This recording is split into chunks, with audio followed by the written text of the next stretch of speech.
Well, welcome to today's session. I hope you're well. In today's session, I will try to provide you with an example of how to carry out a valuation for a property. To keep things relatively simple, I will be using a two-bedroom flat,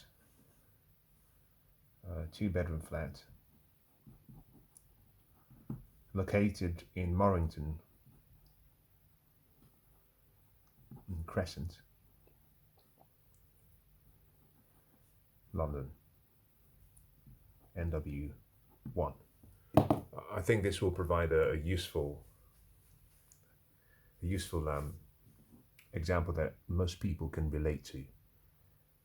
The property I'm referring to, and I will be providing a link in the description so you can see the property in question. The property is on the market for £750,000. The floor area is 615 square feet, or approximately 57 square meter. It's a two-bedroom flat. It's located in a period building in Morrington Crescent, London, NW1. The way we will value this property, again, maybe I should also say this, for the sake of and for ease of reference, I will explain the two valuation approaches differently, and if there are any clarifications that I need to make, I will make those clarifications as we move along. But the first thing that I would say is that if we go back to what I've shared with you so far, and I asked you what this property was worth, assuming I provided you with the floor plan, the photographs, and all the details, I would hope that you would say that there are two ways that you would value the property so that it would meet Mensa's requirements. The first would be to estimate what the intrinsic value, in other words, the intrinsic valuation. The second would be to estimate the relative price. In this particular instance, using the replacement cost valuation approach.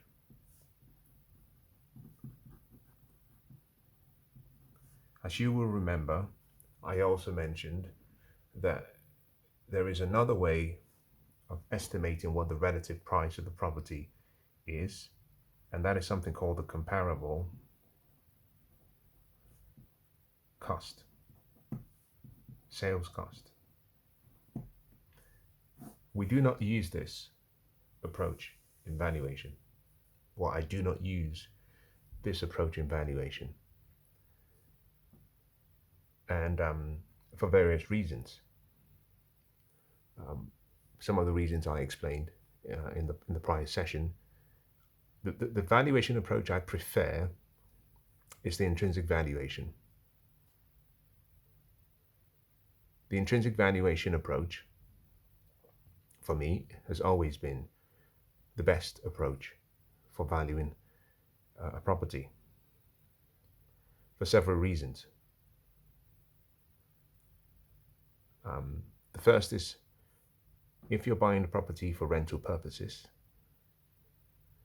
then it is very, very important that you take into account that the value of the property to you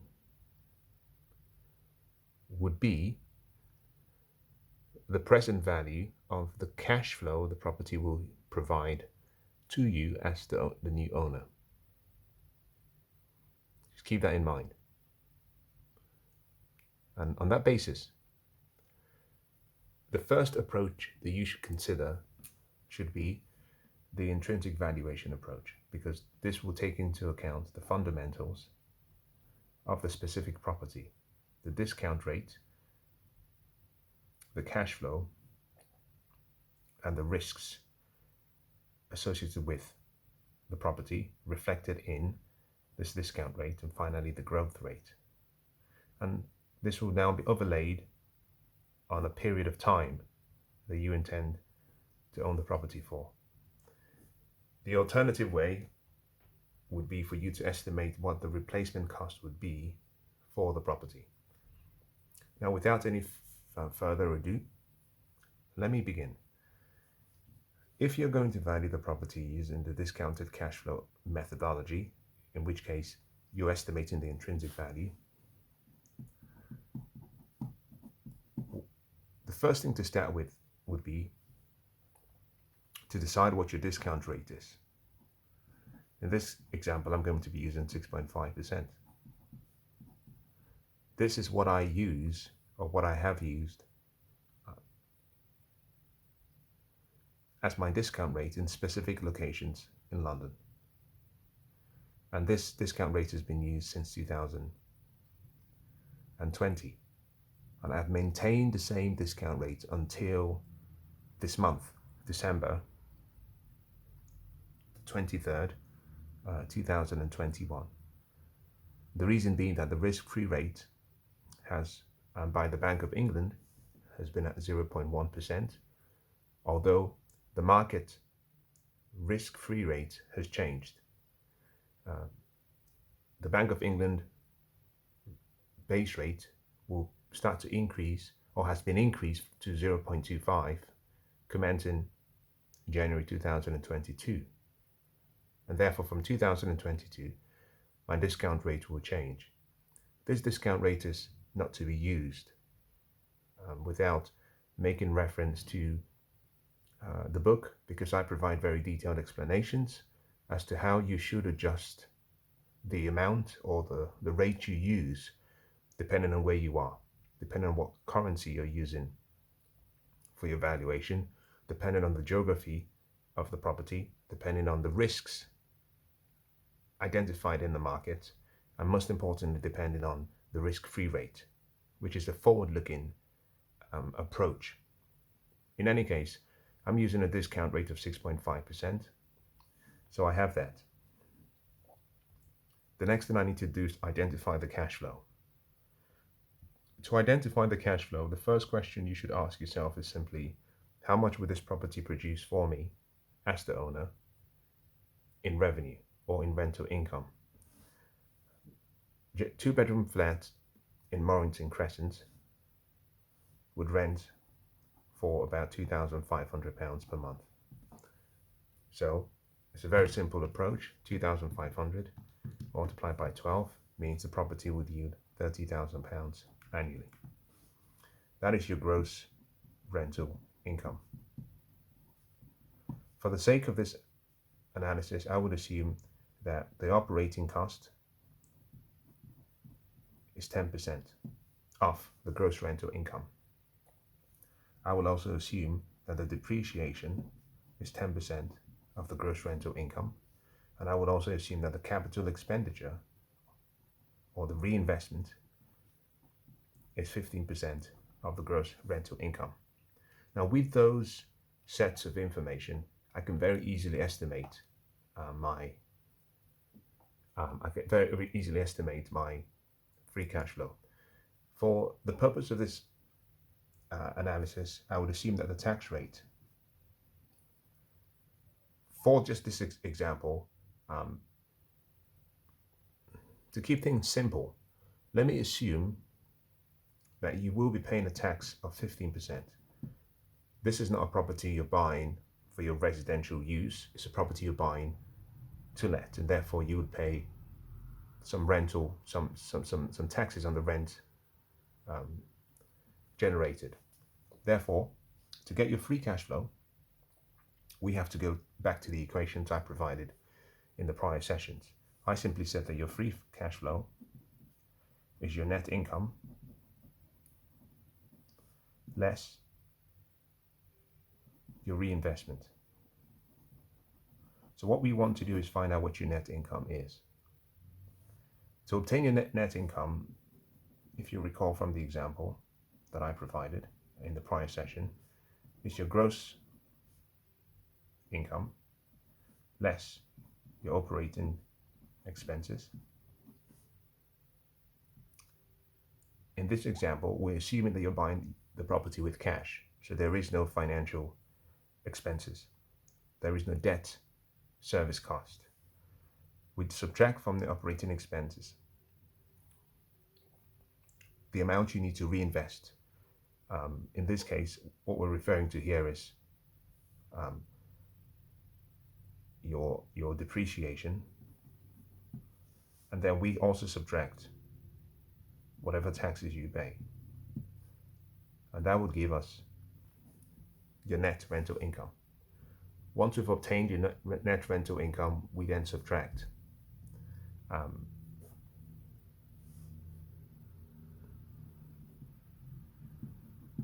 your reinvestment, and that will give us your free cash flow. Without any further ado, what we have here is at 10% of 30,000, this would be £3,000. This would be £3,000. This would be £4,500.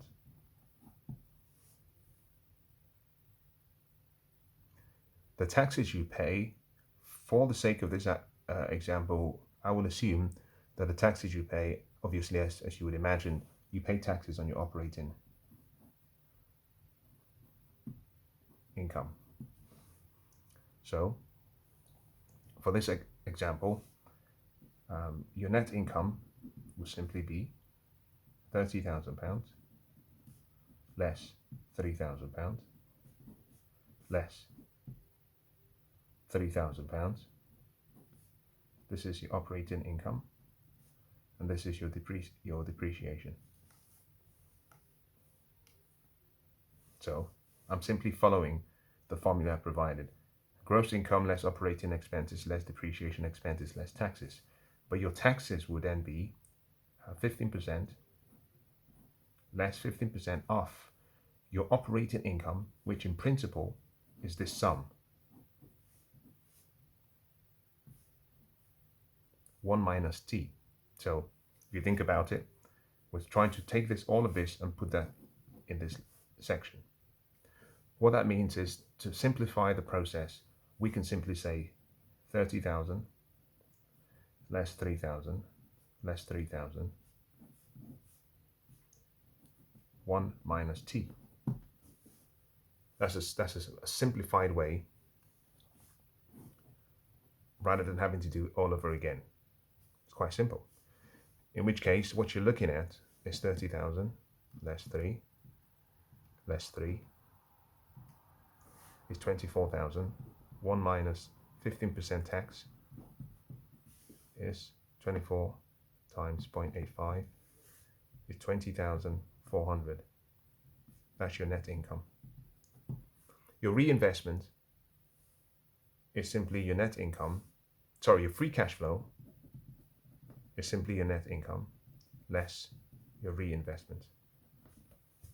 However, your reinvestment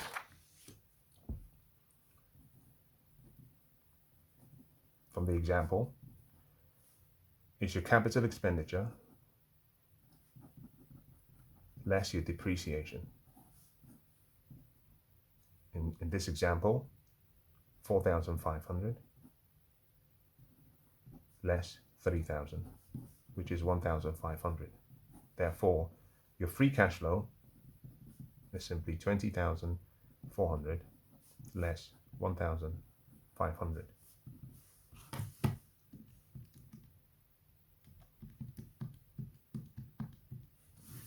Which is £18,900 annually.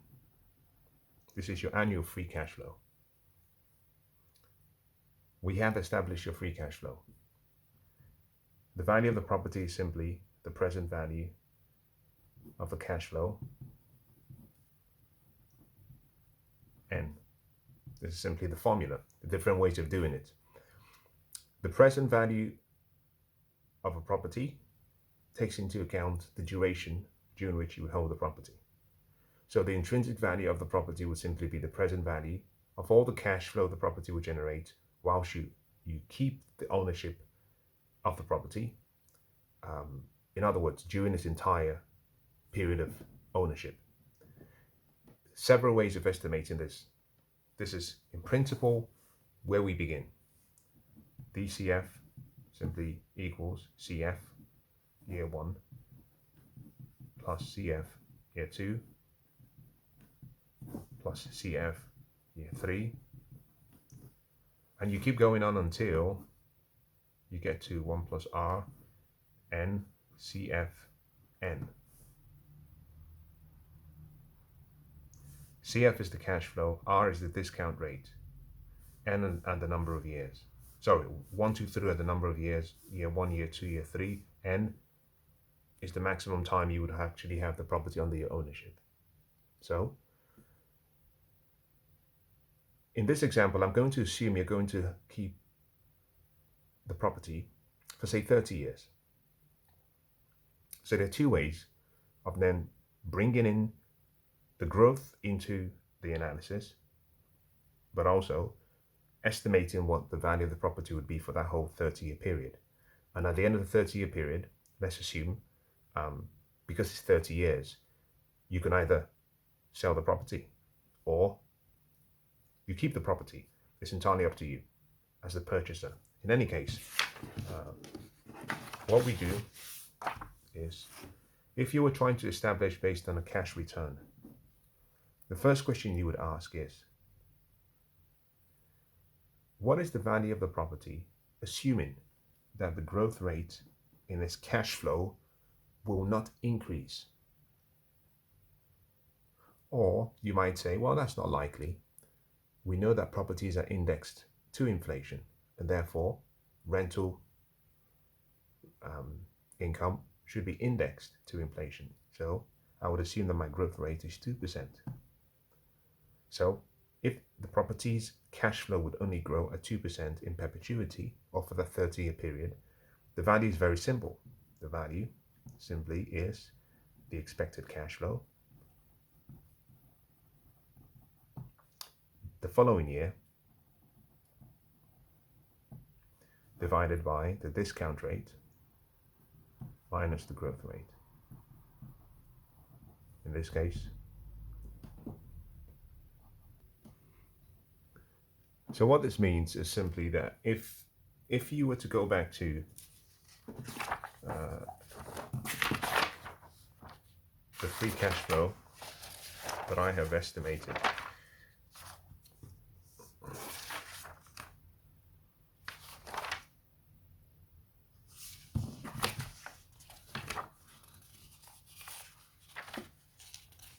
sorry, 20,400.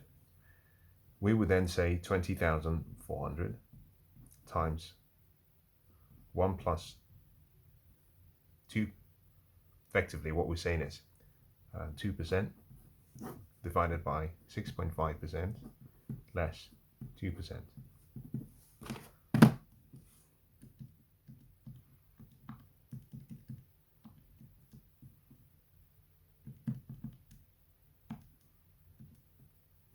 This property is worth £462,400. But remember that I said to you that the property was on the market for £750,000. In which case you would say that the property's price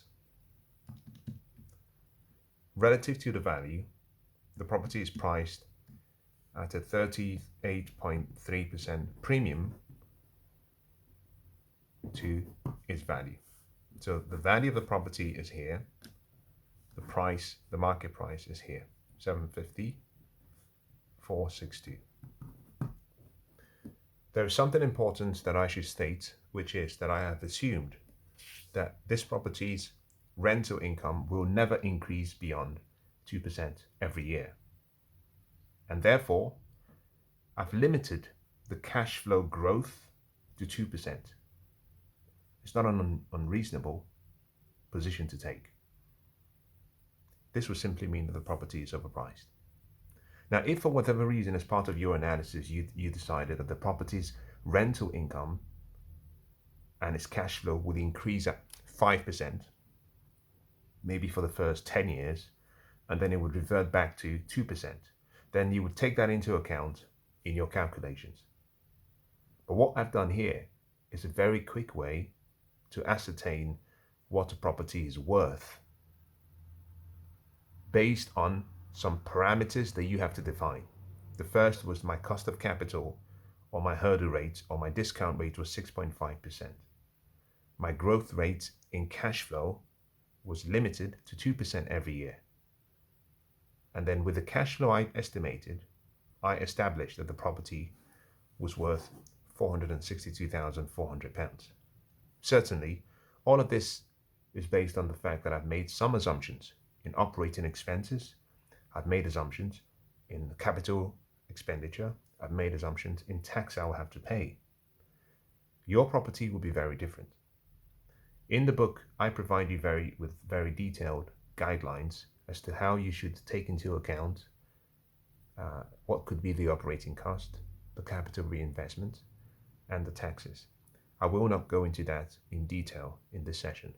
However, let me stop by saying that what I provided you is a simple template. What I consider to be a very, very simple way of estimating what the property's value is. In the next session, I'll try to expand on what I've shared so far. We'll go into more detail because sometimes with some properties, you might need to be slightly more subtle in the assumptions you make. We'll make some changes, and so you could see how the variables you choose affect the value of the property. In addition to that, one of the things that I would like to provide you with in the next session is how you estimate the return on invested capital. So if you bought the property, if you disregarded this calculation that I provided, and you bought the property at £750, if the property was producing or yielding 20,400 as cash flow, the question would be, what would be your return on invested capital? Now, I'll leave you to work out what that could be. In the next session, I'll go into detail, and I'll provide a different example, perhaps with a bigger house, a flat in a different location in London. But let's conclude by simply saying that I will provide you with links in the description section to this particular property that I have used. I will also provide you with a link so you could see typical rental prices for that same location.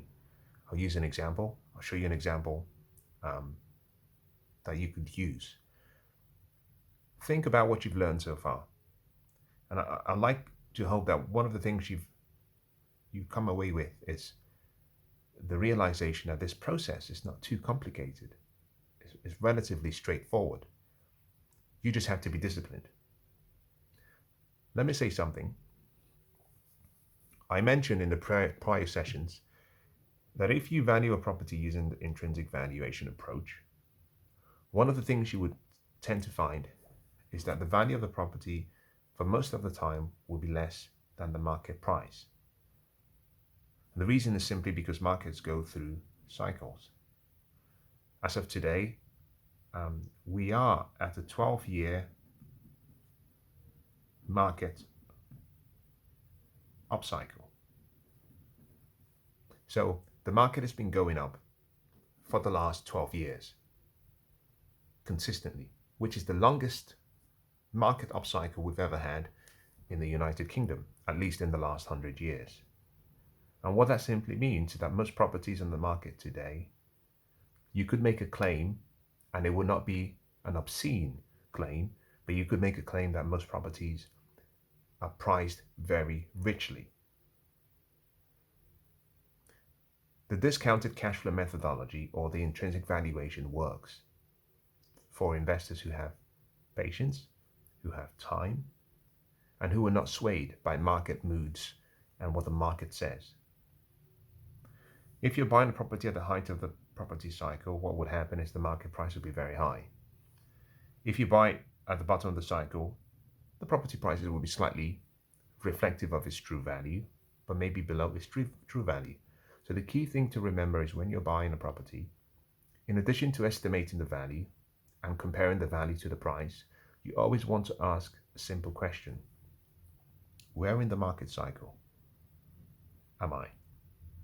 Once you've established this, you would know whether the intrinsic valuation approach is the right one for you, or whether you should use the replacement cost approach. In the next session, I'll take some time to use the replacement cost approach to estimate what I believe this same property is worth. And then we can compare the replacement cost with the intrinsic value, and then we can establish whether the value of the property as we have estimated is the correct amount, or whether the market price is the correct amount. I hope you found this quite useful.